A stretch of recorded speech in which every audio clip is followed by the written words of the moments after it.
Merci d'être venus nombreux pour écouter Gisèle Sapiro et Olivier Cadiot, que je suis très heureuse d'accueillir pour cette troisième séance.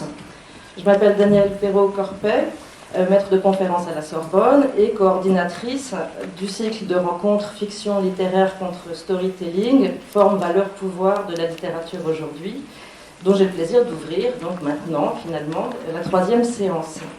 Alors, avant de laisser la parole à mes invités, je voudrais rappeler très rapidement le cadre institutionnel et scientifique de ce cycle de rencontres. Celui-ci est non seulement accueilli très généreusement à la Maison de la Poésie, lieu idéal s'il en est pour parler des formes, valeurs et pouvoirs de la littérature aujourd'hui, et je remercie encore une fois très vivement Olivier Chaudenson de son accueil. Mais ce cycle fait aussi partie d'un programme de recherche plus vaste que je coordonne dans le cadre de mon centre de recherche, le centre de recherche en littérature comparée de la Sorbonne, et dans le cadre du LABEX Ocqueville, Observatoire de la vie littéraire.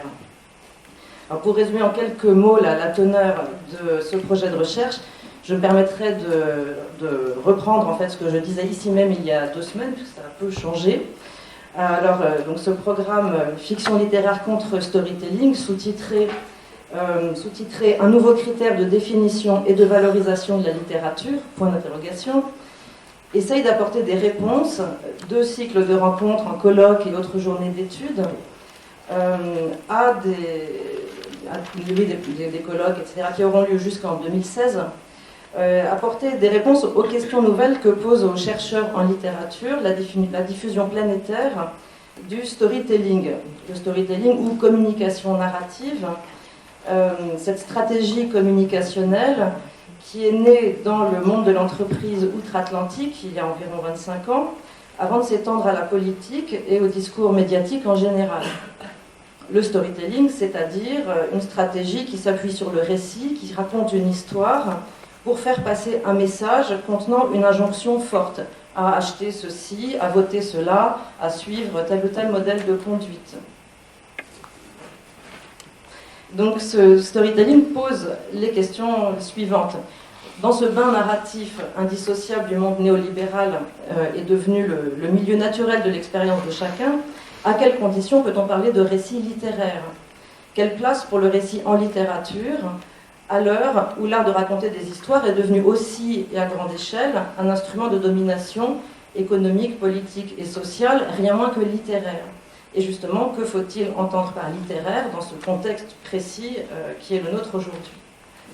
Face au storytelling, la politique de la littérature, pour reprendre le titre de la conférence d'ouverture donnée par Christian Salmon lors de la première séance de ce cycle, fin janvier, la politique de la littérature passe sans doute par une entreprise de contre-narration, c'est-à-dire quelque chose comme une libre fabulation en dehors des sentiers narratifs tracés d'avance et en série par les médias dominants.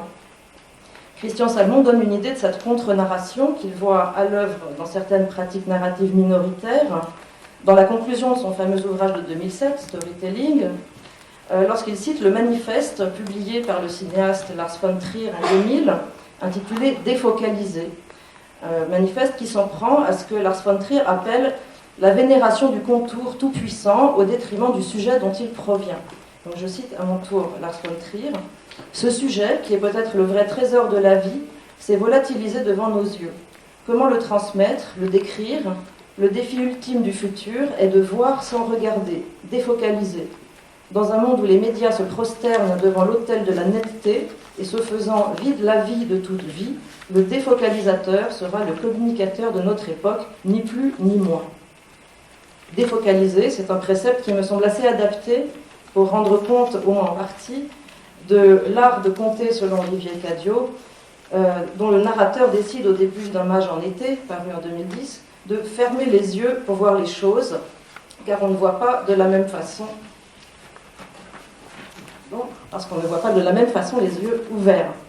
Les 5 textes qu'Olivier Cadiot a consacrés à l'affaire Robinson, du colonel des Zouaves en 1997 à Un Mage en été, en passant par Fairy Queen et Retour définitif et durable de l'être aimé en 2002 et Un nid pour quoi faire en 2007, le seul d'ailleurs sous-titré roman, ont en commun la mise en jeu d'une sorte de champ de force électrique entre un pôle romanesque ou narratif et un pôle poétique ou formel, Et à l'intérieur de ce champ de force, l'écriture ou la voix est animée de ce facteur vitesse, pour reprendre la formule de Michel Gauthier dans son analyse de Retour définitif et durable de l'être aimé, compris comme une comédie du remariage de la poésie et du roman. Un facteur vitesse qui lui permet de passer par tous les mots et les récits des autres sans se laisser engluer ou circonscrire comme par un nid dans aucun. Mais je vais laisser Gisèle Sapiro entrer dans les arcanes formels et les enjeux politiques de cet art poétique C' d'Olivier Cadiot. Gisèle Sapiro, éminente sociologue spécialiste du champ littéraire et de l'histoire des intellectuels, qui conclut justement son dernier ouvrage, La responsabilité de l'écrivain, littérature, droit et morale en France du 19e au 21e siècle, paru en 2011, en définissant la responsabilité de l'écrivain aujourd'hui comme une éthique de la forme, rendue spécialement nécessaire dans le contexte d'un storytelling de plus en plus envahissant. Bon, merci.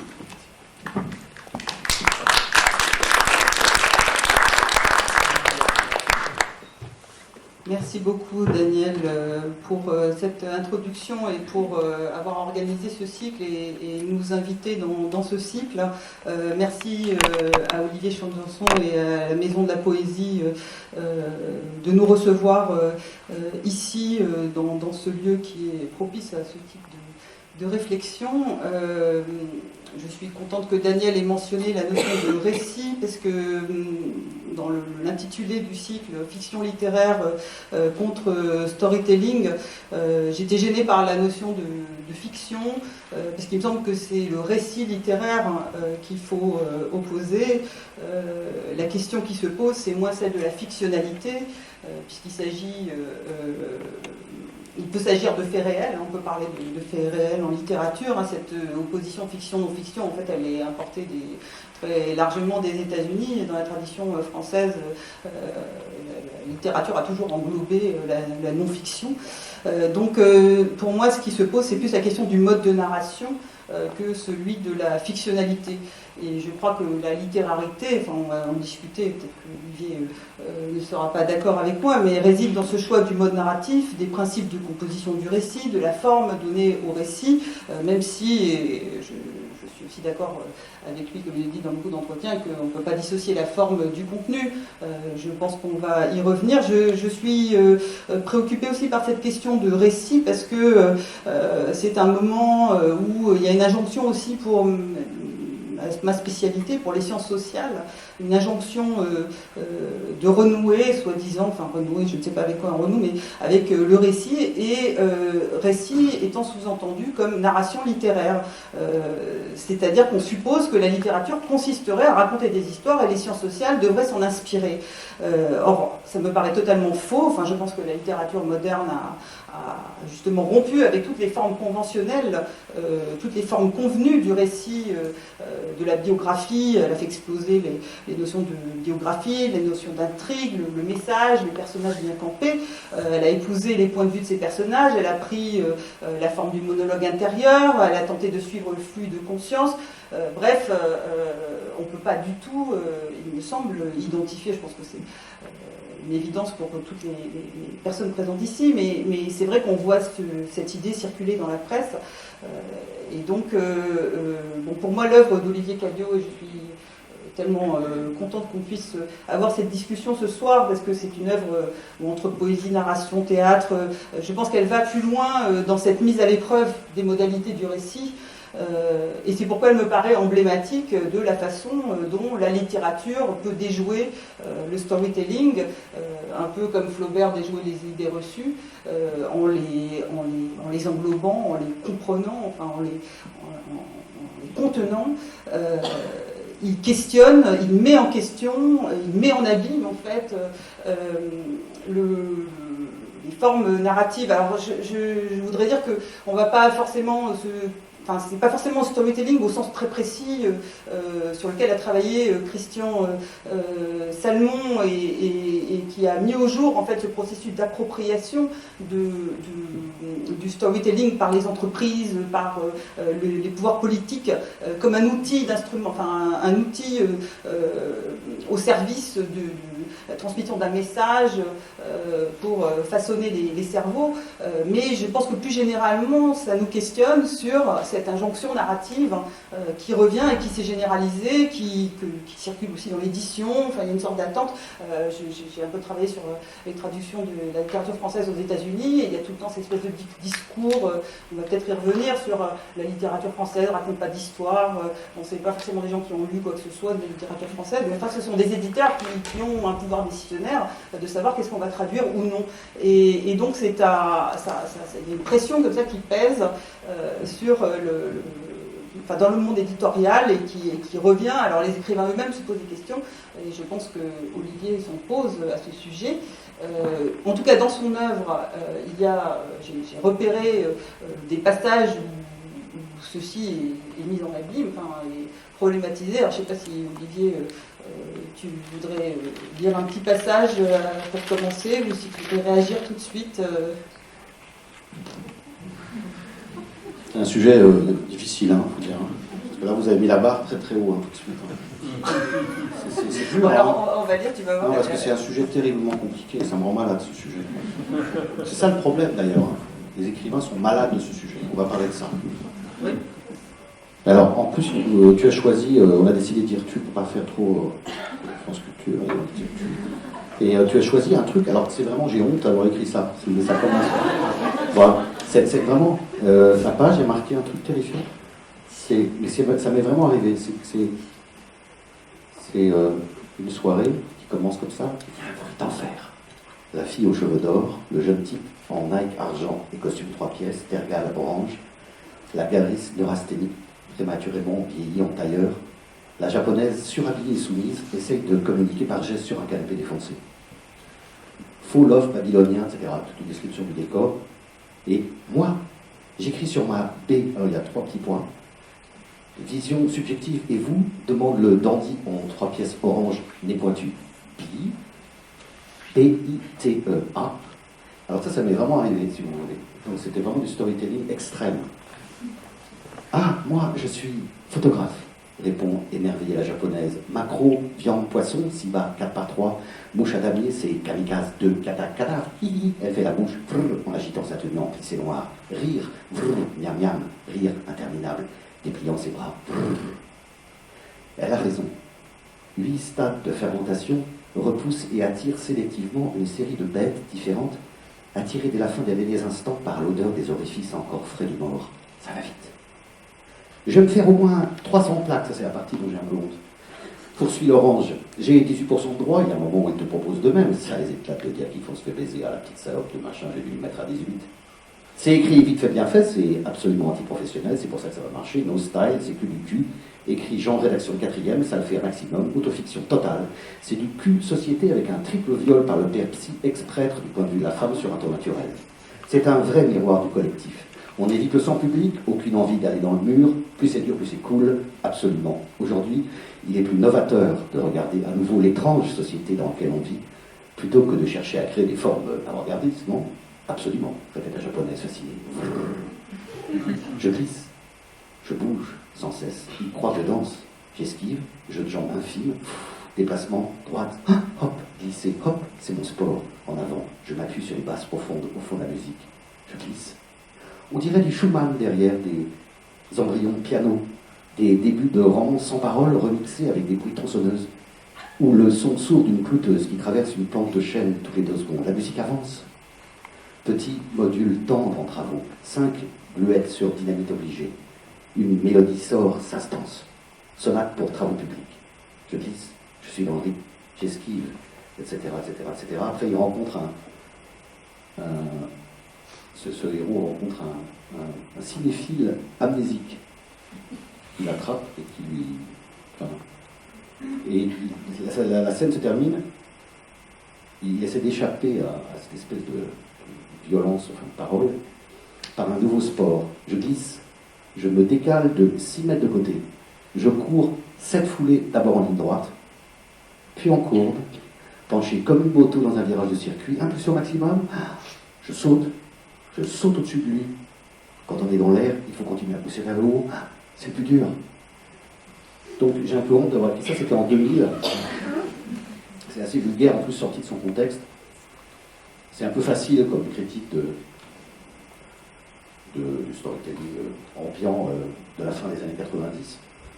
Mais ce qu'on va retenir peut-être là, c'était cette idée que le héros, pour échapper à cette violence dans cette soirée, il est accroché, si vous voulez. En fait, il sort de la soirée, il fait un sport qui consiste à sauter par-dessus les gens, qui l'épuise. Alors, je ne sais pas si c'est une bonne technique pour échapper au storytelling. C'est-à-dire, quel sport qu'est-ce qu'on va trouver comme technique pour échapper je sais pas, au tour de vis que nous impose la super narration ou là c'est le super délire auto-narcissique, par exemple de l'art contemporain par exemple. Et le héros termine carrément en varap, si vous voulez, pendant la fête, accroché à un balcon, qui se trouve progressivement qu'on se rend compte qu'il a une espèce de frac, une espèce d'habit un peu proustien, comme ça, et qu'il étouffe. Et ce qui est intéressant, quelquefois dans un livre, vous pouvez vous occuper du décor et absolument oublier le narrateur. Et je me suis rendu compte au bout d'un moment en écrivant truc que le type était vraiment coincé, si vous voulez, accroché avec une espèce de python en habit. C'est une scène, c'est une scène emblématique de ce livre. Alors, je voulais juste dire une chose. Pourquoi ce débat m'a fait plaisir aussi de dialoguer avec toi aussi, c'est parce que le sujet m'a attiré. Ce qui m'a attiré, moi, c'est le mot contre. J'ai bien aimé qui est marqué storytelling contre littérature, littérature contre storytelling. Tout simplement parce que il n'y a pas tellement de guerre dans la littérature aujourd'hui. Enfin, la littérature n'est pas considérée comme un combattant. Enfin, donc, ça m'a fait assez plaisir qu'il y ait un champ de bataille. Alors tout de suite, j'ai réfléchi. Je me suis dit, bon, est-ce que c'est vraiment les deux bons combattants? Est-ce que l'écrivain, est-ce que la littérature combat le storytelling? J'aurais pas la prétention, dans un débat comme celui-là, de dire voilà mon travail, voilà un contrepoids. Et c'est pour ça que j'aimerais bien, si j'étais capable de répondre à la conférence inaugurale qu'a fait Christian Salmon ici, plutôt que de parler de mon travail. Ce qui me plairait, c'est d'être capable de disséquer, de faire tourner cette question du storytelling et de la littérature, qui est assez compliquée. Parce qu'on y est, pourquoi? Pour une raison, avant de... Je dirais juste une chose qui me vient à l'esprit,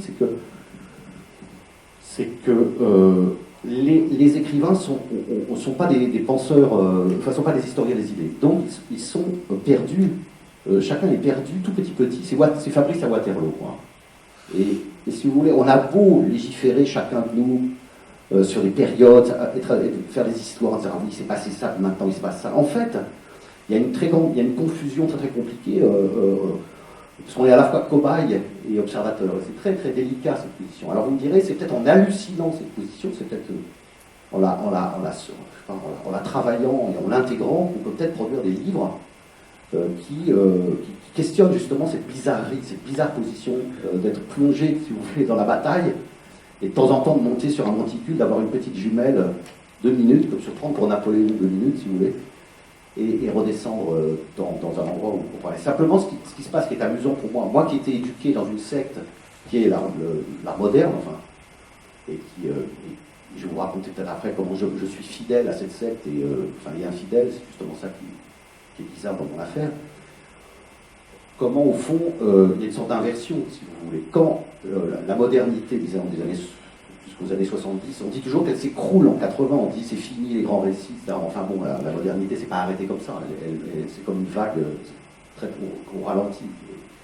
Simplement, il y a une sorte d'inversion, la littérature moderne, et l'art, le moderne en soi,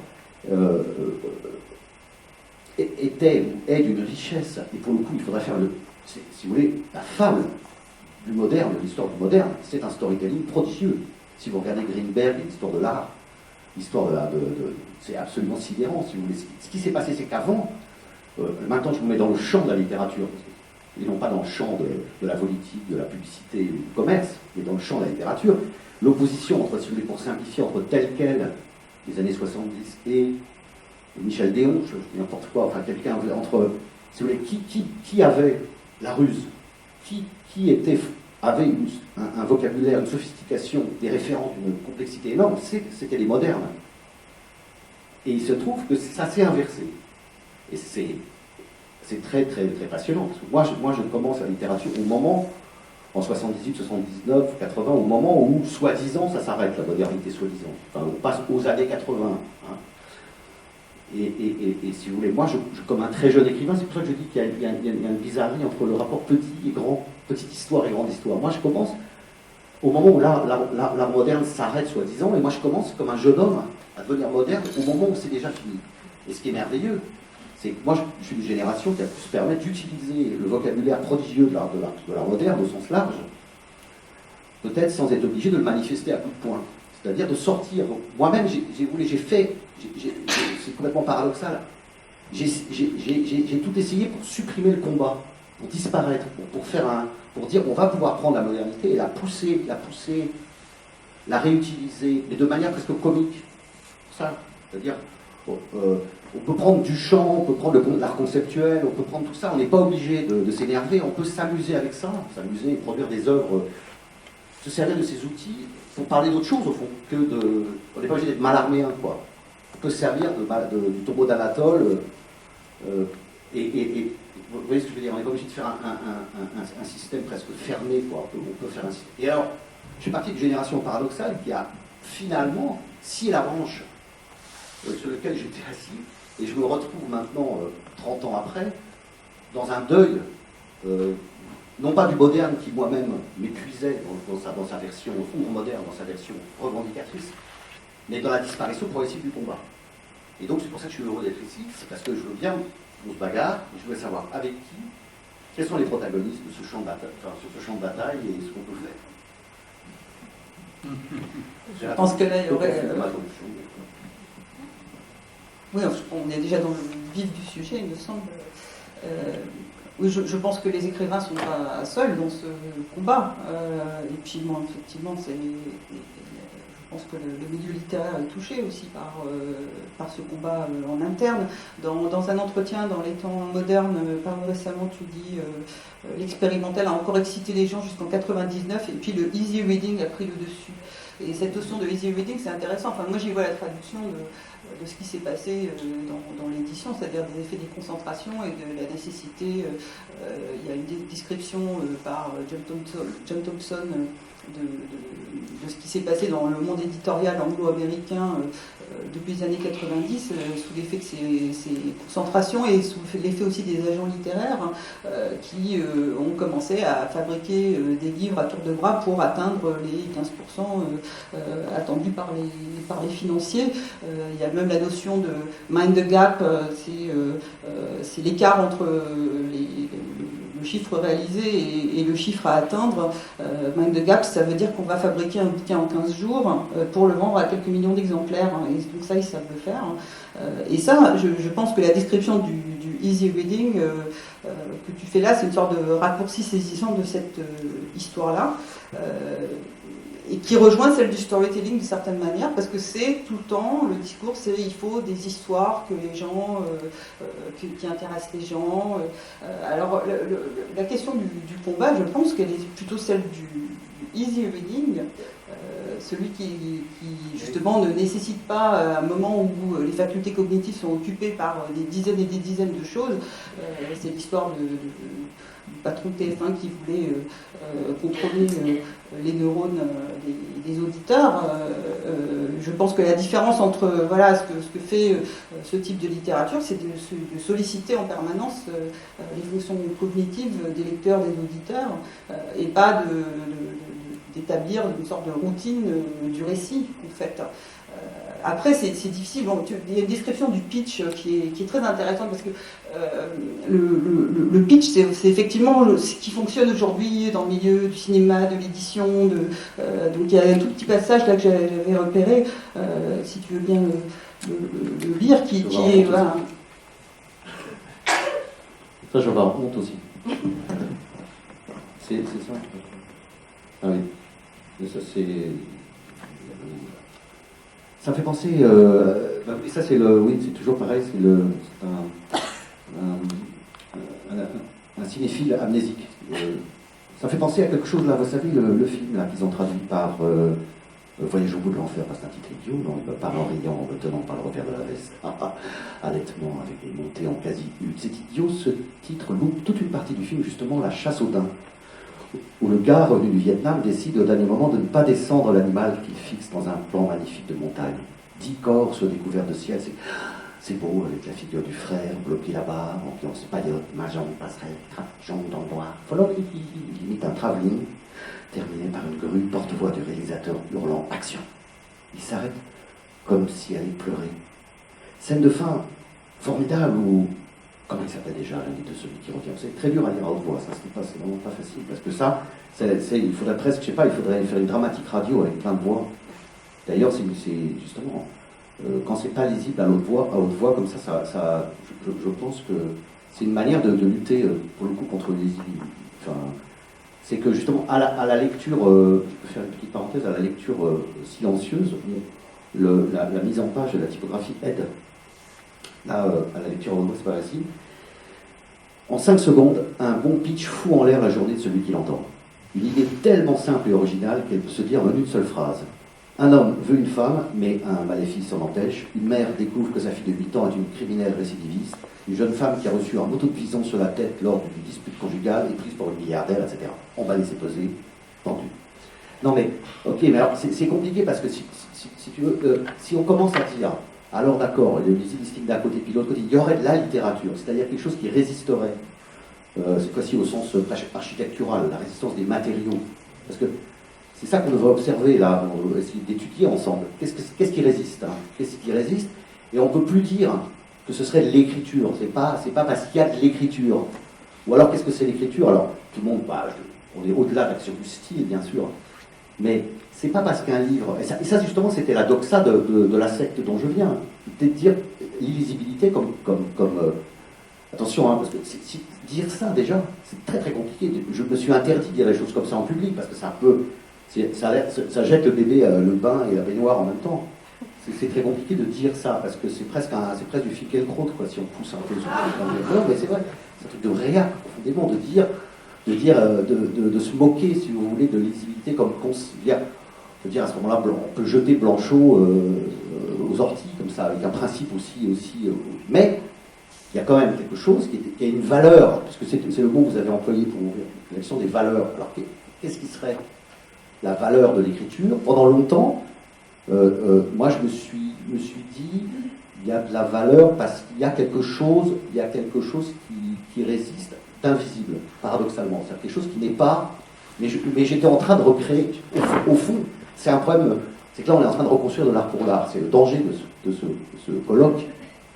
On recrée de l'art pour l'art parce qu'on dit, finalement le storytelling va tous nous bouffer, qu'est-ce qu'on va faire? On va créer une espèce de zone bizarre où les gars sont entre eux avec des masques noirs et tout ça. Donc,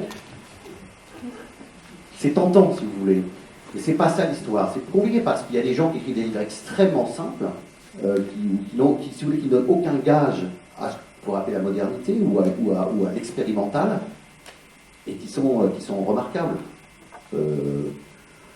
Moi, ce que je préfère, si on reste sur la poésie, je préfère la poésie américaine des années 60. Je sais pas, Robert Crillet, qui est un truc qui me fait pleurer, ou Jack Spicer, voilà. C'est d'une simplicité extrême. Et alors, c'est obtenu par une sorte de triple filtrage, de mise au frigo, de sortie du congélo, de réchauffage. C'est-à-dire que ce qui est beau dans un livre, c'est qu'on voit les opérations sans les voir. C'est quand même une histoire de magie, pour le coup, de mage. C'est-à-dire qu'on vous restitue une opération paradoxale et on vous donne ce paradoxe. C'est-à-dire qu'il y a un don de paradoxe. Bon, ça fait déjà un peu... Là, je suis en train de refaire un peu de là, un peu mystico-pété derrière, hein, si je pousse un peu mon raisonnement. C'est dangereux. De toute façon, c'est piégé, cette histoire. Je refuse de participer à ce débat. Mais la résistance, pour moi, dans ton œuvre, elle est par corps. Le corps est très central dans cette œuvre. C'est intéressant parce que le corps donne le mouvement. Si on s'interroge sur le principe narratif, où il y a le personnage de Robinson, il y a la phénoménologie, il y a plein de choses, mais c'est le corps qui guide le mouvement du texte. Et c'est intéressant parce qu'il y a une sorte de matérialité très forte. Alors, on peut prendre... pour dire que c'est pas enfin pour moi c'est pas de l'art, enfin c'est de l'art pour l'art peut-être, mais c'est de l'art pour l'art qui parle de choses très très concrètes du monde. C'est pas un art pour l'art déconnecté. Et, bon, si on prend le colonel des Zouaves, donc là le principe du récit c'est un flux de conscience d'un domestique, et puis il y a la phénoménologie de sa perception du monde, hein. Il y a l'ouïe, il y a la vue, le toucher qui sont extrêmement développés par une sorte d'habitus professionnel, d'être à l'écoute, hein, en permanence, et c'est presque déformé tellement il est à l'écoute, tellement. Et si on parle de fiction politique, ce livre, c'est pour moi une des plus belles incarnations de ce que Pierre Bourdieu a appelé la violence symbolique. La violence symbolique, c'est l'intériorisation de la domination par les dominés, à tel point qu'ils participent de la domination, ils sont complices de leur domination. Alors il développe ça beaucoup dans la domination masculine, et pour moi ce livre, c'est vraiment, voilà, il y a la notion d'exemplarité, c'est vraiment exemplaire de ce point de vue-là. Il montre en acte en fait cette adhésion par corps de ce domestique à son rôle, à sa mission, il fait corps avec sa fonction, il ne cesse de se perfectionner dans son art, en fait, de servir, et pour moi c'est très intéressant parce que c'est un peu le contraire du garçon de café de Sartre, parce que le garçon de café de Sartre, il est garçon de café par inertie parce qu'il adhère à son rôle, mais de manière passive, et s'il était actif, il retrouverait sa liberté par l'abandon de son rôle. Or là, c'est un domestique complètement réflexif, et bon, le fait qu'on n'ait pas de coordonnées spatio-temporelles, ça pourrait se passer partout, et donc ça renforce l'exemplarité de ce récit. Et alors, ce qui est fascinant dans ce récit, donc il y a cette adhésion complète par corps, et en même temps, plus il adhère à sa fonction, plus il s'en échappe, il s'échappe de sa condition par l'imagination. Et il rêve, et en fait, dans cette vie répétitive, c'est dans son esprit que germent des histoires. Et c'est un peu comme Emma Bovary, hein, voilà, il rêve. Alors il y a aussi un contraste entre son raffinement, il a un sens artistique très développé, il a des facultés perceptives, il capte les motifs du tapis, des illustrations artistiques, dans des ouvrages qui sont ouverts mais qui fait semblant de ne pas voir, mais qui regarde parce qu'il a une capacité de capter des détails de la nature, et donc ça tranche en fait avec l'espèce de vulgarité stupide de son maître et de tous les invités de son maître, donc dans ces dîners interminables où il y a des conversations qui sont une espèce de tissu de clichés de la pensée conservatrice, et ça c'est extrêmement intéressant parce que c'est une sorte de renversement aussi de tout le code du récit du 19e où c'était les maîtres qui avaient la vie raffinée, sophistiquée, puis les domestiques qui étaient vulgaires, et donc voilà, il devient narrateur, et devenir narrateur, ça lui donne du pouvoir en fait, une sorte de fantasme de pouvoir qui lui permet de renverser le rapport de force, et dans ces fantasmes il tue les invités. Alors là, on a des genres de romans de KPDP, et ici il enlève la belle invitée rousse parce qu'il désire furieusement une invitée du dîner, et dans son esprit il devient une sorte de Don Quichotte, voilà. Alors ce personnage est absolument fascinant. Enfin, je me demandais comment il était né, enfin comment il a... Oui, donc Quichotte, alors justement, là je répondrai justement aussi à ce que disait Christian Salmon dans sa présentation ici, où à la fin, il esquissait finalement, il disait qu'il n'avait pas assez de temps, et il esquissait une proposition de sortie, de solution à la reprise du storytelling. Il disait finalement, là il y a la solution, on va dire, pour la simplifier, Bartleby, c'est-à-dire, vous connaissez Bartleby, le personnage de Melville, qui est devenu une icône de la modernité, qui disait toujours, après faire le tout, je préfère le pas, et qui est une sorte de personnage très proche de Kafka d'ailleurs, et qui a été merveilleusement commenté par Deleuze. Bon. Et c'est vrai que l'alliance, si vous voulez, Deleuze, Barthelby, Kafka, quoi, avec un peu Proust derrière comme copain, si vous voulez, ça fait un bon truc. C'était une des meilleures armes, je dirais, à la fin. Enfin, pour moi, comme jeune écrivain en 80, c'est à partir de ça que je travaille. Mais quelque chose me gêne dans cette posture, parce qu'il y a quelque chose, quelque chose qui se préfigure, qui est le héros, l'idiot moderne, enfin l'idiot au sens dostoïevskien, qui va traverser toute la littérature contemporaine après Beckett, et qui donnera surtout au théâtre des résultats, alors pour le coup désastreux, c'est-à-dire des humains purs, quoi, bloqués, si vous voulez, comme ça. Et c'est pas du tout au sens deleuzien, parce que Deleuzien, lui, il disait, il y a Bartleby, mais à côté, il disait, hé, Vous prenez Lorenz, il mettait du moteur derrière. Il mettait du carburant dans les idiots, si vous voulez. Je ne sais pas comment vous dire. Il faisait une combinaison entre un personnage romanesque, si vous voulez, qui échappait un petit peu comme mon personnage là, qui échappait par le vide, si je puis dire, par le... Et je ne sais pas, moi j'ai tout un... ce qui est très intéressant, c'est que le storytelling, appliquons le storytelling à la littérature, au lieu de se battre contre lui, c'est-à-dire regardons comment la figure de l'idiot est devenue une figure majeure. Et au lieu d'être une figure que la littérature mineure, que prônait merveilleusement Deleuze, est devenue à un moment donné la grammaire académique, ce qui est tout à fait normal. Les idées qui ont une durée de vie comme les yaourts assez courte, elles deviennent bêtes, ce qui est normal, c'est qu'à un moment donné, elles s'épaississent, si vous voulez. Donc il faut, alors comment on fait pour les arracher un peu, les rendre mal. Vous voyez, tirer la plante pour que les rhizomes pourrissent. Donc, ça je ne sais pas si c'était bien dans la... C'est enregistré, c'est dommage. Donc, non mais si vous voulez, qu'est-ce qui... Je me suis dit, il faut faire bouger les idiots.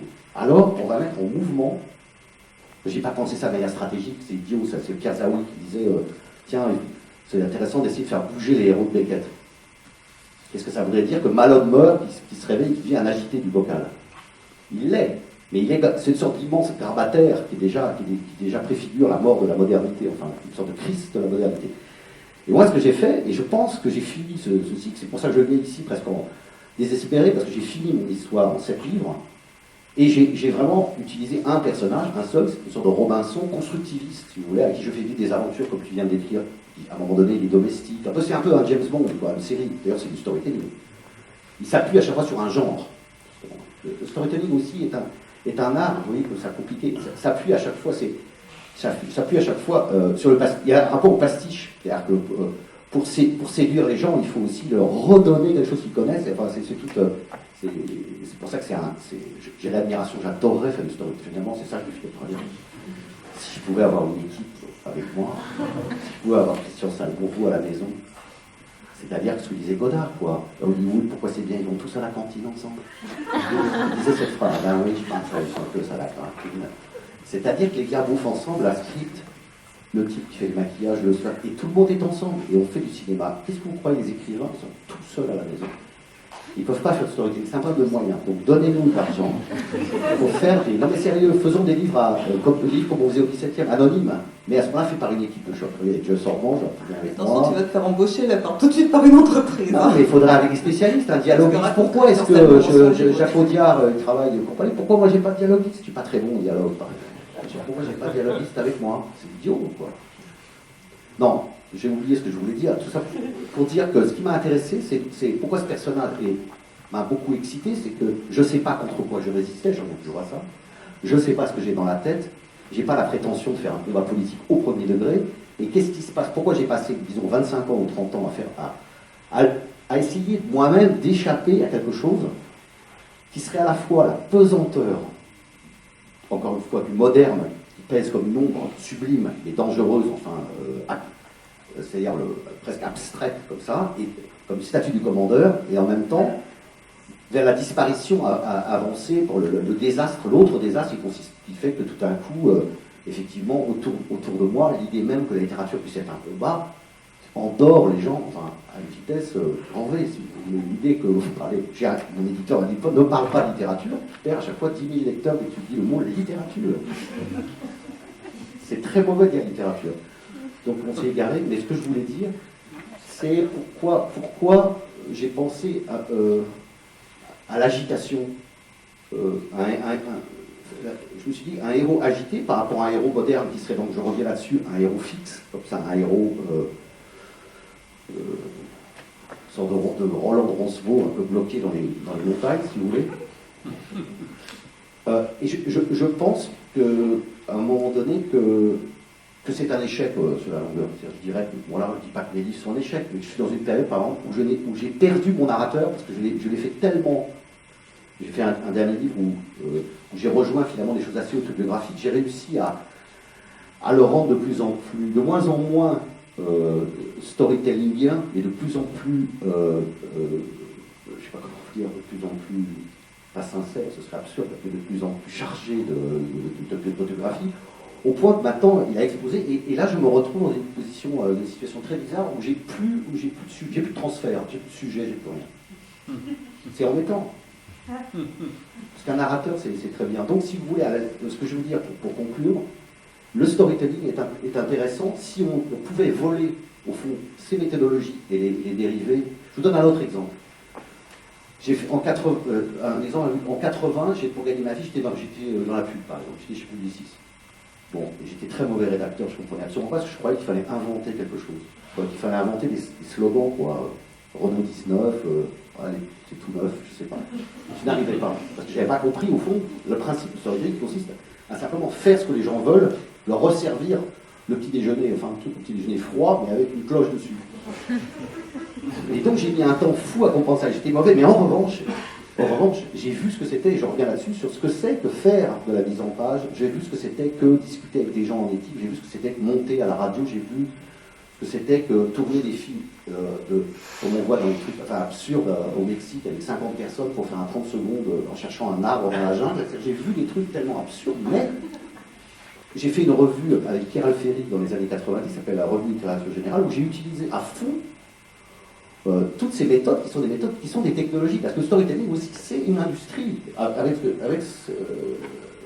C'est assez, si on peut tout à fait détourner tout ça pour produire des œuvres différentes. Et c'est vrai qu'on s'est servi, on a fait je pense que j'aurais pas été chez les ennemis entre guillemets, j'aurais jamais pu faire une revue où par exemple la question de la mise en page au sens fondamental, pas au sens du graphisme, mais au sens vraiment la mise en page des textes, l'édition quoi. L'édition universitaire ne suffisait pas, par exemple. Et si on utilise des moyens de communication intense, à des dessins. Alors maintenant, il reste, et je termine là-dessus, c'est quoi le problème? Alors c'est quoi? C'est de la morale, au fond. Qu'est-ce qui change? Qu'est-ce qui fait la différence entre un monstre de storytelling et un pauvre écrivain expérimental? Ce serait quoi? Ce serait son amour des autres, ou est-ce qu'il veut lui vendre quelque chose et l'autre ne veut pas lui vendre quelque chose? C'est compliqué, hein? C'est quand même la distance critique, non? Non. Vous voyez? Non, parce que justement, moi, qu'est-ce que je fais? En plus, je fais malin. C'est pour ça que j'ai honte. Ah bah je me prends, ah bah oui, c'est l'époque où Houellebecq sent son truc, je me dis, ok, d'accord, ils veulent parler qu'on parle de Paris des fêtes, alors on y va. Qu'est-ce que je fais? J'intègre moi-même la chose qui aurait pu m'exclure. C'est vraiment un truc de pervers. C'est pas bien ce que je fais, c'est pas du tout. Alors on me dit, c'est pas pourquoi je fais ça. Parce que je fais ça pour que ça glisse, pour que ça passe, mais c'est exactement. Puis alors, bon, après, changeons complètement de point de vue. Regardez, vous avez vu, je sais pas, True Detective, la série absolument fantastique, par exemple. On dit que vous avez les mecs, par exemple, Proust était dans l'équipe, par exemple, je vous assure. Parce que le niveau de conscience, les flux de conscience, la manière dont ces gens-là recyclent à un niveau merveilleux. Non, c'est compliqué ce que je dis. Non, je pense que c'est très juste. Non, je pense que c'est important de se dire qu'effectivement, il y a une technicité très forte, mais tu parlais du fait qu'on n'attend pas du nouveau, et je pense que c'est là-dessus, c'est la question de la dérutilisation qui dérangerait. Voilà, donc je pense que ça pose un vrai défi effectivement aux écrivains contemporains, mais je pense que voilà, il y a une réponse qu'on trouve dans la littérature contemporaine à ça. Enfin, pour moi, ce sont des réponses. Bien qu'il y ait de l'espoir. Tu veux bien lire un passage du Colonel des Oies pour faire entendre ce personnage qui pour moi est un paradoxe. Voilà. Parce que la question c'est comment ça? Est-ce qu'on peut échapper à son destin en y adhérant totalement? C'est un peu le contraire de ce que je disais de Sartre, de sa théorie de la liberté. Je peux dire Non mais... J'enfile ma tenue de sortie de température moyenne. Je n'ai pas oublié d'accrocher sous la chemise mon grand holster de cuir contenant outils et appareils, pantalon luné camouflage, bottes antidérapantes avec renfort acier. Gilet à poche multiple contenant tournevis de précision, couteau multilame, cuillère plus fourchette dépliante, gourde extra plate à alcool 90, aiguille, fil et bistouri à coupe variable. J'ai choisi la Davy Crockett numéro 5, été en lynx léger, muni d'un filtre masque à air dépliant sous les oreillettes, automatique en cas de brouillard nocif ou de feu obscurcissant et ou agressif. Après des heures de course, à travers des prairies sautant des murs effondrés et des fossés remplis d'orties, je suis tranquille. Personne ne vient là, en tout cas, Jamais pour y faire la même chose que moi. J'y suis. J'y reste. Le petit barrage produit des chutes qui oxygènent l'eau et attirent du même coup une série de poissons alignés en dessous, comme des bombardiers dans le ciel. Je prépare une canne de 5 pieds à action rapide et une soie de 34, terminée par un hameçon de 10 ou de 8, sur lequel je crochette par le dos une sauterelle précédée d'un petit plomb anglais mou. Je rentre dans le pré en silence, nez dans l'herbe, et détends mon bras entre les branches dans le trou en projetant la soie à la volante. Crac. Mon ombre se projette dangereusement sur l'eau. Je décide d'être plus petit, comme je sais le faire. Le paysage devient plus grand, sauf certains objets proches qui restent à mon échelle, pour que ça ne ressemble pas trop à un cauchemar. La fine nappe transparente qui glisse comme une vitrine sur les pierres devient plus profonde. La puissance du son augmente.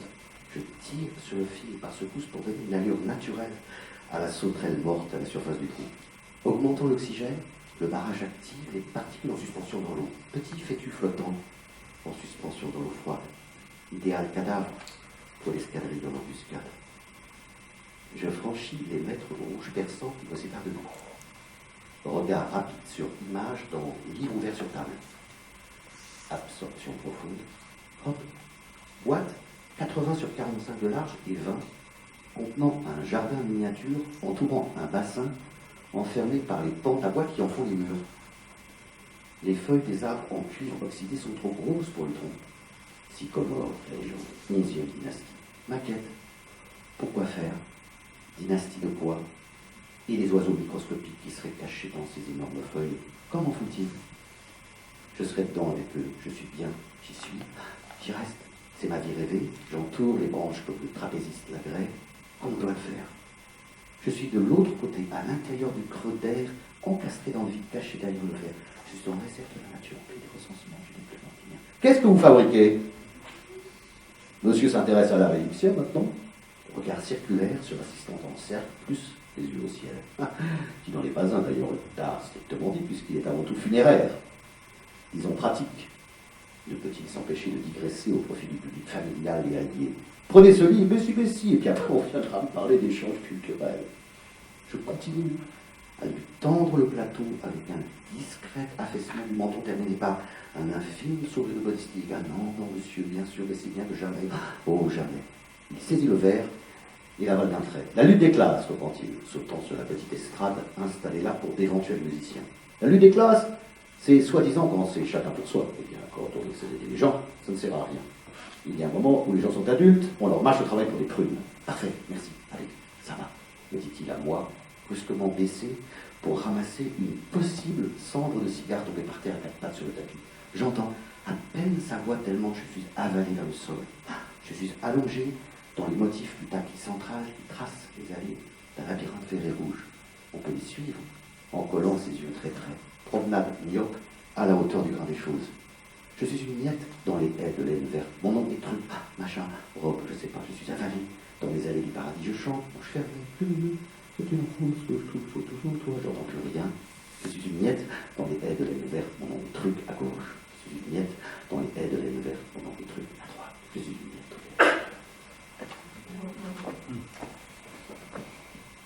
C'est difficile, c'est des devoirs de lecture, c'est pas facile à lire ça. En plus, comme ça a été joué au théâtre par quelqu'un qui s'appelle Laurent Poitrenon, qui a fait un travail extraordinaire, parce que comme vous voyez, il y a plusieurs voix, et c'est pas vraiment un truc fait pour lire tout seul, et quand je fais des lectures publiques, je lis jamais des choses comme ça. En revanche, ce qui est assez merveilleux, c'est qu'on a, dans le cas de Laurent Poitrenon, monté par la garde, on a quelqu'un sur scène qui a un micro et qui a évidemment des filtres et qui peut faire en polyphonie tout seul. Ça, c'est peut-être une manière de faire lutter contre le storytelling éventuellement, c'est de faire des super productions tout seul. Et ça pose la question aussi des genres, du travail sur les genres, enfin le fait que tu aies fait... il y a un travail sur évidemment la théâtralité, la corporalité qui est intégrée dans l'œuvre. Il y a le travail sur le cinéma avec cette espèce d'effet grossissant qu'on voit souvent dans le mouvement aussi, l'image, les scènes, les plans. Il y a la musique qui rythme, qui organise l'espace, donc il y a la circulation, et évidemment la poésie, parce qu'on est tout le temps le travail poétique, et puis comme tu disais aussi, le travail sur les sous-genres, les romans de cap, enfin, tout ce qui est intégré dedans. Et c'est vrai que ça crée... ça déstabilise d'une certaine manière. Quand on parlait de déroutinisation, ça sollicite en fait, à la fois ça réactive, c'est familier, et en même temps c'est un peu comme les formalistes russes disaient, l'estrangement, hein, la défamiliarisation qui opérait à partir de même ce que Freud appelle le Heimlich, hein, où on est chez soi et pas tout à fait chez soi, où on est un peu troublé, perturbé. Oui, la question c'est qu'est-ce que ça peut toujours tenir la dissertation, enfin, mais qu'est-ce que peut la littérature spécifiquement? Qu'est-ce que la littérature peut c'est pas la peine de faire la littérature si on peut faire la même chose au cinéma, si on peut faire la même chose ailleurs. Alors maintenant, encore une fois, je reviens toujours à la même question, peut-être qu'on va laisser parler le public, il y a peut-être des idées là-dessus. C'est quoi alors? Est-ce que c'est le Unheimlich ou est-ce que c'est le retour de... Est-ce que c'est les retours clairs d'une chose incomprise? Est-ce que c'est une chose est-ce que c'est un micmac entre le clair et l'obscur? Est-ce que c'est... Moi, mon avis, c'est... Alors, j'ai un point de vue différent. Moi, je pense que la littérature, ce qui est intéressant dans la littérature, c'est l'histoire. Enfin, l'histoire au sens... la story, justement. C'est l'histoire, c'est-à-dire ce que j'aime lire dans les livres, c'est quand je vois un sujet X, qui peut être un narrateur, une projection, enfin, ça m'est complètement égal, qui sait, pour le coup, cette figure-là, ou ces figures, voir comment quelqu'un règle à un instant T les problèmes dont on parle. Moi, je lis la littérature pour ça, donc je peux lire la littérature, ça ne veut rien dire, je peux aussi lire 2 pages de quelqu'un. Ça suffit, quelquefois, on n'a pas besoin de lire. On n'est pas à la littérature, on n'est pas soumis à la durée, au temps, voilà, c'est ça qui est assez délicieux aussi. On peut aussi prendre un livre et le lire pendant 30 ans, parce qu'on a lu 2 pages, et puis le cacher. Et la littérature, c'est quand même assez merveilleux pour ça, par rapport à la consommation des objets culturels. Bon, mais, voilà, je ne sais pas. Et par exemple, tu parlais du Mage en été qui est un livre un peu plus qui touche à des choses plus d'histoire familiale, de l'histoire personnelle. Et en même temps, il y a un travail dans ce livre de faire rejoindre... d'un côté, il y a les traces, travail sur les traces, hein, les objets, ça commence par une photo, c'est une photo de Nan Goldin, mais c'est pas dit dans le texte, mais c'est une femme dans une rivière qui évoque plein de choses, ou par une phrase trouvée derrière une photo, imaginez Nietzsche jouant au golf, et puis tous ces objets qui sont des vecteurs de mémoire ou de l'imagination. Il y a un endroit, tu dis, je suis entouré d'outils inutiles, tout ce bazar, que faire, tous ces vestiges d'époques différentes agglutinés, une décharge historique maison.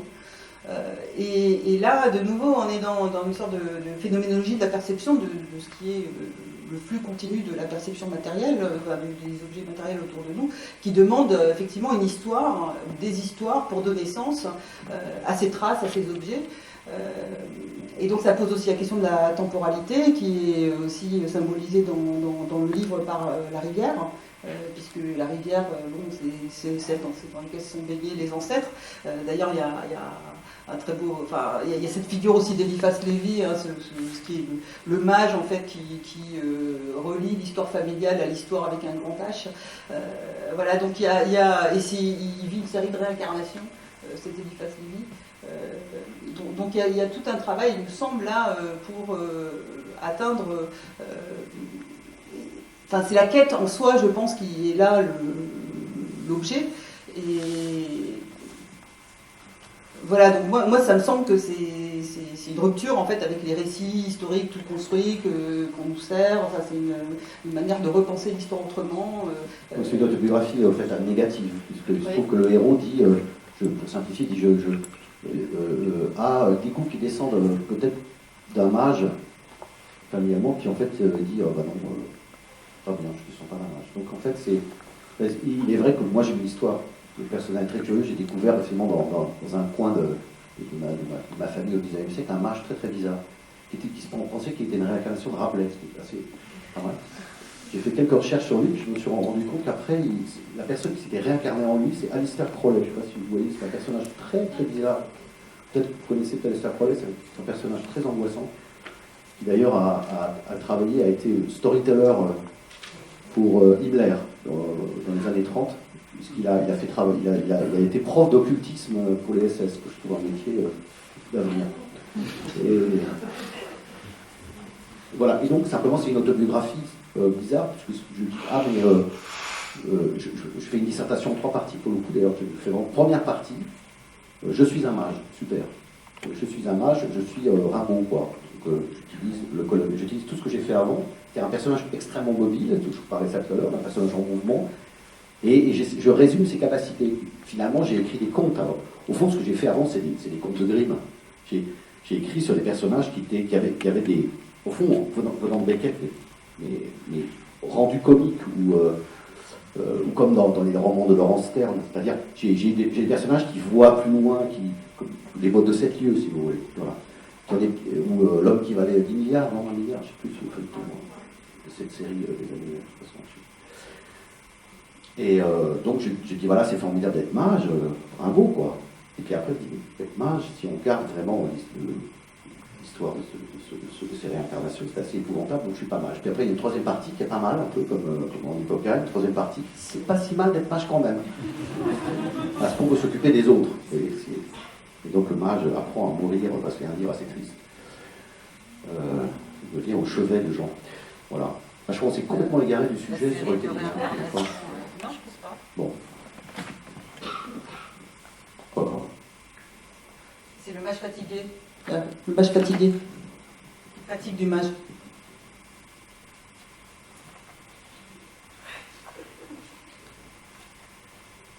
Je ne veux me réincarner en personne et réincarner personne. On est libre quand même. On n'est pas dans un film d'horreur où une jeune femme à tête d'oiseau accouche du diable himself. Un diable bébé. Je suis pas mage. On s'en fout de la famille. On est mage que si on décide de l'être. Les mages, ils choisissent d'être le descendant de qui ils veulent. Je ne suis pas volontaire. Adoption à l'envers. Père sous X, pitié. Le seul danger, c'est qu'un dingo se réincarne en vous sans prévenir.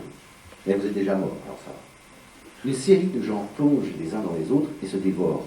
Je suis la chair du serpent mangée par le serpent. Comme ça, je suis éternel. C'est l'horreur. Ça ne risque pas de m'arriver un truc pareil. J'ai dit mage comme ça, juste pour dire. Je ne suis pas voyant du tout, j'ai menti. Confession, je suis travailleur, je n'ai pas de don, je suis ordinaire. Je refabrique tout, ligne par ligne. Et puis heureusement, on ne se réincarne pas en famille. Et c'est justement parce que j'ai un grand ton mage que je ne risque pas de devenir. Il suffit d'y penser. Ouf, je danse. Je danse tout seul, comme si on était 10 000. Je ne peux pas y croire, d'autant que ce matin même, j'ai reçu par la poste une demande de participation à un projet artistique autour de photographie d'un chat écrasé en forme de galette de poisson, transporté dans un sac poubelle. Ça m'est vraiment arrivé. Le storytelling. Quelqu'un vous cloue un corbeau à la porte de la grange pour vous flanquer les idées noires. Enfin, dis donc, j'espère d'ailleurs qu'ils vont publier ma lettre de refus dans un vrai catalogue d'artistes. Je n'ai pas le temps d'écrire. C'est la vraie vie. On a gagné des siècles.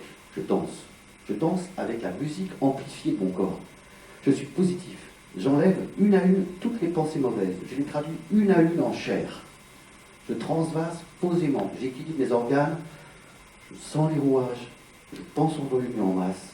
En fluide d'atomes, mon âme est en forme de cœur, avec des artères comme une pieuvre. Toutes les images sont vraies. D'ailleurs, au cas où j'aurais voulu être mage, j'aurais dû chercher mon modèle ailleurs, comme les barons d'Ara qui doivent se marier dans le groupe BN 1987TY le plus opposé à vous, non? À l'extérieur de l'arbre, non? En diagonale dans les branches. Il faut du sang frais, je risque rien de tout. Cette série d'incarnations. C'est très fatigant. Il faut que ça s'arrête, pitié. Il faut tout tenir à bout de bras. Je suis responsable. Je suis un temple ambulant à leur mémoire, c'est épuisant. Un mage, ça ne peut pas s'arrêter d'être mage. C'est épouvantable. Les gens font drôle. On peut faire un break quand même. Ah bah non, il doit être professionnel. Il faut que ça crache. Professionnel d'un truc que vous avez voulu imposer contre vent et marée et une famille hostile, qui maintenant, la chose acquise, vous demande des résultats. Le Nobel des mages, Grand Prix national de l'occultisme, le monsieur fluide de l'année, au boulot le mage. Là, j'aurais fait serial killer, il aurait fallu accélérer la cadence pour être numéro 1 quelque part. Le gars qui a dessoudé le plus de fils rousses en Arizona sur 10 ans. Bravo fiston. Personne ne me demande ça. Je n'ai pas été nommé. Je ne suis pas autodésigné non plus. Je n'ai pas été approché par les frères. Je n'ai rien à voir avec ça. Je n'ai pas de maître. J'ai joué à l'esclave pour comprendre comment les maîtres étaient esclaves, donc maîtres, parce esclaves de leur maître, et la même chose à l'envers. Juste pour l'enquête. Je n'ai jamais été dans une île. Je ne suis pas menuisier, ni saint, ni naufragé. Ce sont des images. Je déteste la mythologie, le théâtre antique, les masques, les mouvements, le carnaval, les agoras, les forums. Je déteste les groupes. Je ne suis pas fou, je suis hors lignée, je suis orphelin et tranquille. Ciao. Je ne suis pas gravé dans le marbre, je ne suis pas un personnage. je suis une fraction de moment de matière. Une petite machine contenant d'autres machines à l'infini, rien de magique là-dedans, etc., etc. Le grand storytelling du capitalisme, c'est quand même la Robinsonade. C'est ce que Marx raconte dans la section 8 du Capital, c'est cette idée d'un gars tout seul, pendant que les autres faisaient bombance, qui a accumulé, qui a permis l'accumulation primitive, et qui fait qu'il y a des bourgeois aujourd'hui et qu'il y a des prolétaires. Et Marx qui démontre ça en disant pendant 2 siècles, du 16e au 18e, c'est pas du tout des gens qui travaillent et d'autres qui font bombance, c'est des pillages, des rapines, des expropriations de terres, etc., etc.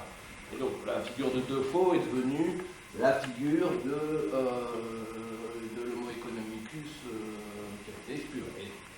Alors, tu disais qu'il est un peu mort dans ta tête, Robinson, mais en même temps, ce Robinson-là, c'était quand même une figure qui faisait imploser de l'intérieur, c'était l'une des choses les plus visibles dans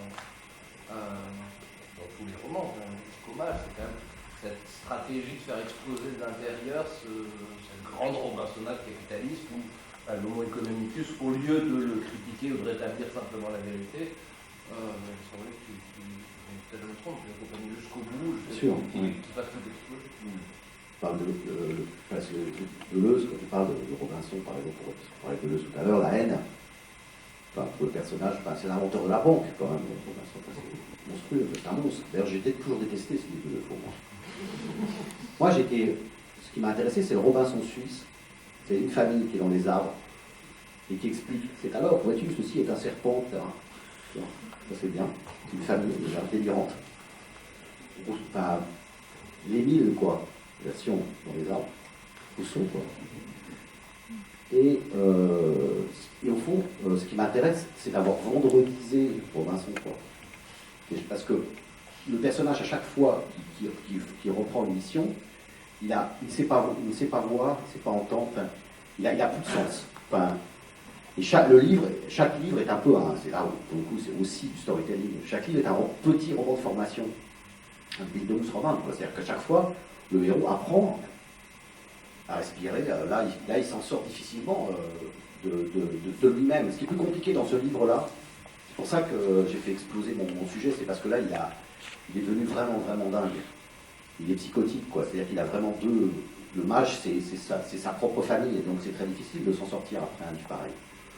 Avant, il est toujours combiné, chaque fois, ce héros est toujours face à un monstre, quoi.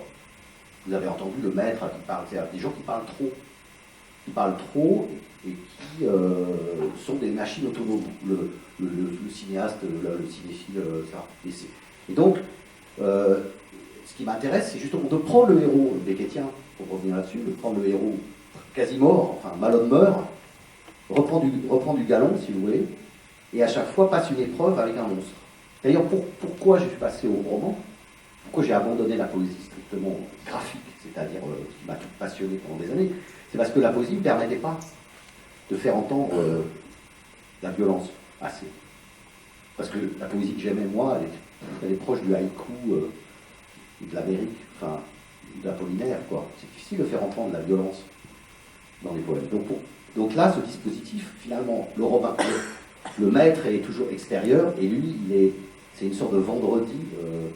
Voilà, j'ai complètement transformé l'histoire, effectivement. Mais j'ai gardé l'idée que c'était un constructeur. C'est ça le paradoxe, que c'était un type qui n'arrêtait pas chaque jour de faire quelque chose, quoi, d'en faire trop.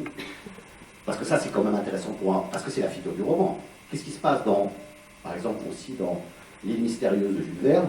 Il trouve un grain de blé, il tombe naufrage, 5 types arrivent sur une île, et puis il y en a un qui trouve un grain de blé dans la doublure de sa veste, ils font 50 quintaux à l'hectare, une allumette, voilà. Après c'est industrie lourde. Là, si vous voulez, on n'est plus dans l'invention du capitalisme, on est dans autre chose, on est dans le comble. Et ce qui m'intéressait, effectivement, c'est là où tu as raison, parce que c'est compliqué. À la fois, je freine le personnage, je le rends inapte à la vie moderne, j'en fais un raté. C'est là où c'est un projet post-beckettien, enfin, continue aussi cette veine-là, pour se freiner. Là, il faut rater, mais le ratage est quand même le thème de la modernité récente en littérature. Enfin, et en même temps, je n'arrête pas de lui donner des talents de... Mais simplement, je pousse le bouchon, si je puis dire, tellement Je crée un personnage complètement affolé et qui fait péter, j'espère, qui dans ces livres-là fait exploser la bienséance de la fabrication. Je sais pas comment dire autrement. Et donc de l'objet manufacturé, quoi. Il n'y a plus de... Voilà. Et le domestique du colonel des Zouaves, c'est aussi un peu le paradigme de l'auto-exploitation, enfin, une domination extrême, qui d'ailleurs, du coup, à force de s'auto-exploiter, il s'échappe de sa fonction. Enfin, c'est ce paradigme. Bon, il a tellement vampirisé les voix qu'il entendait. C'est dommage, excusez-moi, on parle de livres que vous n'avez pas nécessairement lu, donc ça doit être assez pénible. Mais ça dépend. Mais, d'une certaine manière, il a vampirisé complètement. C'est pour ça que c'est des livres très difficiles. Par exemple, il y a eu un jour un projet de cinéma, ça a été un échec épouvantable parce qu'on montrait. C'est là où la littérature, j'allais dire, c'est aussi ça que je reviens là-dessus, peut-être être spécifique à cet endroit-là. C'est-à-dire produire quelque chose comme non pas comme une absence-présence, parce que ça, ce serait un peu mystico, un peu blanchotien, c'est pas ça que je veux dire. Mais il y a un tour de passe-passe avec ce qu'on ne voit pas et ce qu'on voit. C'est pour ça que c'est pour Proust, quand on relire Proust toute sa vie. Pourquoi ? Parce que le narrateur est absent, et on le voit peut-être que 2 fois. À un moment donné, on le voit lire le Figaro, tout en bas, dans le noir, comme si c'était une tache blanche.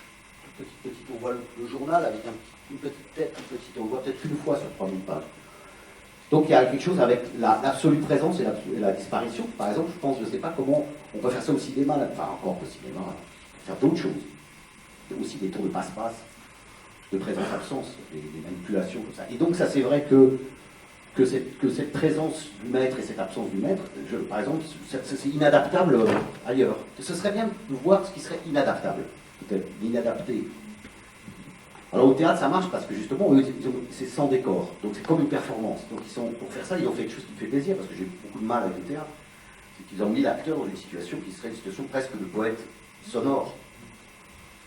Donc, mais pas vraiment, parce qu'il n'est pas avec nous, il n'est pas le poète sonore, il est là. Il n'est pas là tout à fait. C'est pour ça que c'est un objet qui est assez réussi. Parce que... Aussi le mouvement du corps, parce que c'est ce qui guide le récit, ce mouvement perpétuel. Oui, parce dans un mage en été qui est qu'il- sur place, mais il y a une espèce de mouvement. Il scande, c'est un acteur vraiment. Il y a la respiration, tout Il scande avec même son bout de doigt comme une danseuse indienne. sont organisés par la respiration. En fait. Par la respiration, mais alors pour le coup, c'est à la fois, c'est ça qui est très intéressant, c'est à la fois redondant, là on passe dans une autre conversation, c'est à la fois bête, au bon sens, c'est-à-dire c'est redondant, c'est-à-dire que son corps mixe et surdouble le texte, et en même temps, s'en écarte du même geste. Je ne sais pas comment... Et je dirais qu'écrire un livre, c'est aussi ça, c'est-à-dire se mettre dans cette position par rapport à ce qu'on appellerait, pour aller vite, le réel, comme on dit aujourd'hui. Enfin, c'est se mettre dans une position de copie de Guingois, qui fait que d'ailleurs, pour revenir à tout ce qu'on s'est dit au début, la question de lisibilité n'est pas une bonne, enfin la question de la résistance de l'écriture, je pense qu'il ne faut pas la voir maintenant du côté de l'opacité, quoi. Il faut le voir au contraire du côté de la clarté, quoi. La littérature, c'est clair d'une manière spécifique. Bon, vous direz, c'est un peu banal comme conclusion de ce débat infini. On va peut-être prendre une autre question. Un double whisky glace. Accompagné d'une bière. Je vais dire un gros mot. La poésie, par exemple. Qu'est-ce qui devient de la poésie?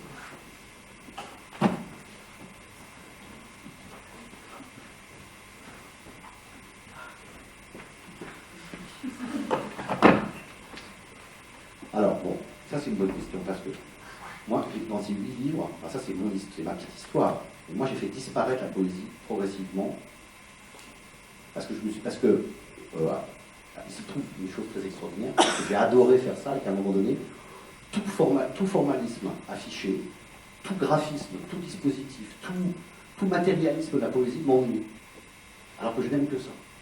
Si vous voulez, de toute façon, les écrivains, c'est un peu paradoxal. Voilà. Donc qu'est-ce que j'ai fait? J'ai essayé de la dissoudre. Non pas de la mettre en prose. D'ailleurs, on a fait une revue avec mon ami Pierre Alféry, en 2 gros numéros, pour dire, premier numéro, regardez tout ce qu'on aime. On aime la poésie. Mais si on la garde sous vitrine, c'est-à-dire si on la garde dans son jus, si je puis dire, dans sa page, et qu'on voit trop les bords, et qu'on finit par elle devient trop, à notre goût, trop magique. Il faut qu'on la fasse passer, d'ailleurs on a fait ça au milieu des années 90, hein. Faut qu'on la fasse passer dans un flot, justement, il faut qu'on aille du côté du storytelling. C'est-à-dire, allons dans les formes molles, dégoûtantes, et mettons des trucs en contrebande ultra... pour que le lecteur puisse jouir de la poésie. C'est-à-dire, la poésie, c'est quelque chose qui a un bord, on va dire. Pas nécessairement des vers. C'est quelque chose qui est objectable. On peut presque lui taper dessus, la poésie, non, enfin, l'attraper par la nuque, par le... Il y a des... Vous savez, comme maintenant avec les fenêtres des ordi, quoi. Poésie, on peut faire... La prose, c'est plus dur, quoi. Donc, moi, j'ai passé plein des livres. Par exemple, là, si vous voulez, ce que vous avez entendu, La lutte des classes, c'est un poème, en fait. C'est-à-dire que j'ai fait un travail pour essayer de justifier. J'ai pris un héros, Robinson, qui est lui-même finalement un névrosé obsessionnel, qui trouve des caisses au bord de la plage avec des choses disjointes. Au fond, il trouve des fragments. Au fond, c'est un poète. Et avec avec ça, il essaie d'organiser la vie comment on pourrait faire un roman par poème. C'est ça mon début de mon travail. Comment on va faire. Puisque le Robinson, tout le monde connaît l'histoire, on peut la raconter. Et on peut prendre des blocs et faire traverser au lecteur le livre comme on traverserait une rivière en passant d'une pierre à une pierre. C'est un poème, ça peut servir de traverser un gué, quoi. Bon, et après, j'ai essayé, si vous voulez, bizarrement, cette unité, je ne sais pas tout ça, ça me donnait, je pense que c'est vraiment très très bizarre. J'ai voulu que la poésie soit, non pas dissoute dans la prose, pour ne pas la perdre, mais qu'elle soit en anamorphose, quasiment. Comme les ambassadeurs, le crâne dans les ambassadeurs de Wolverine, on voit le crâne de côté, quoi. C'est-à-dire qu'un coup, il y a un poème. Si c'est merveilleux, vous lisez un roman, d'un coup, il y a un poème, si vous lisez le roman, c'est dur de lire un roman. Parce qu'au fond, c'est ça, là. La poésie, c'est lire un roman de travers. C'est ce que fait Reznikov quand il découpe les minutes des procès, les plus beaux poèmes, Mallarmé, ce tombeau d'Anatole. C'est dans un flot de douleur, juste soulever le drap, vous voyez, voir un tout petit bout, quoi. Bref, et là où vous avez raison, c'est vous avez dit sur un ton assez triste, finalement, qu'est-ce qu'on va faire avec la poésie? Et c'est vrai qu'à force de faire ce micmac, je l'ai perdu un peu. Donc il faudrait que je recommence à faire la poésie, parce que vous avez raison, enfin, ce que j'aimerais pour vous, c'est ça. Mais vous savez, le problème, c'est pas Barthes, il a fait le dernier cours de Barthes avant sa mort. C'est un cours très bizarre, c'est la préparation du roman. Il dit comment on va articuler le haïku, la forme brève, ce qu'il appelle l'incident par ailleurs, enfin la notation, etc., et la forme longue, la recherche. Comment? Et il a raison, parce que la recherche en perdu, c'est un bombardement de haïku. Mais gros bombardement, hein. Et cette articulation, et lui par exemple, il en est mort, il ne savait pas comment trouver la solution. Et voilà, je pense que c'est la solution centrale de la littérature, qu'on soit poète ou pas poète. Je pense que tous les écrivains se posent ça, on va immédiatement faire un test surprise. Êtes-vous poète caché, hein? Voilà. Je ne sais pas si j'ai bien répondu. Dans Un mage en été, il y a ce passage où le mage trouve la correspondance de Vigny et il la lit en coupant, il fabrique un poème, il coupe la phrase et en fait il fabrique un poème. Oui, parce que c'est les lettres. Oui, on a fait d'ailleurs une chanson avec, pour un moment donné avec ça. Parce qu'en fait, ce qu'il y a sur les lettres de Vigny, et Vigny c'est quand même pas, moi, c'est pas mon premier choix, si vous voulez, a priori. La maison du berger, oui, bon, peut-être que dans 20 ans, je vais dire, on ne le trouve jamais. Mais si vous lisez Vigny une lettre de Vigny très près, technique, hein, je ne sais pas pour le storytelling si c'est pas aussi un problème de lunettes, quoi. Et d'instruments de mesure. Peut-être que regarder au microscope pendant 5 ans des exemples de grammaire, bon, c'est pas efficace, mais ça peut produire aussi un truc. Non, mais c'est peut-être ça aussi, c'est peut-être un impeachment, quoi. Il faudrait une gaucherie technologique, ou une névrose, ou un symptôme, je ne sais pas. Et si vous lisez les lettres de Vigny très près et que vous les lisez en vertical, d'un coup, waouh. Parce que, mais attention, c'est pas ironique, parce que tout d'un coup, vous avez sur quelques secondes le tempo secret. Bon, après, moi, j'avais une méthode complètement hallucinante, c'est que, vous savez, il y a très très longtemps, quand je faisais des découpages que je ne fais plus du tout, par exemple, je prenais toute la correspondance de Joyce, je découpais tout en accéléré, avec l'idée que pendant 3 minutes, j'avais Joyce. C'est-à-dire, c'est d'être sous Joyce. Vous prenez tout, et parce qu'à un moment donné, en découpant, en prélevant, vous faites évidemment un autre texte, mais ce n'est pas du tout une citation ironique ou un détournement, c'est que vous allez chercher quelque chose comme une mécanique qui ressemble à la mécanique que lui propose ailleurs autrement. Enfin, je ne sais pas comment vous dire. Au fond, c'est une autre manière de faire du pastiche, c'est une manière un peu cannibale de faire du pastiche.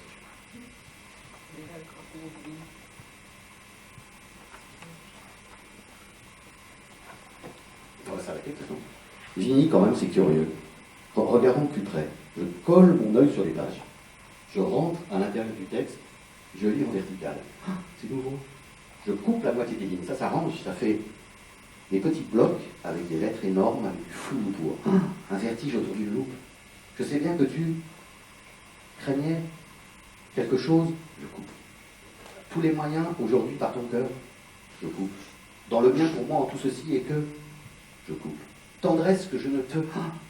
Pour moi, ta consolant. Je coupe. Tu l'as nommé ainsi et moi, tousser et sourire en songeant à notre vie secrète. Qu'importe bien, écrire selon les mouvements. Je coupe. Quand, amour, je coupe. Mon ange, je t'envoie des baisers ici. Je coupe. La nuit, la peau, respire, stop. Je coupe. Voilà. Bah, merci.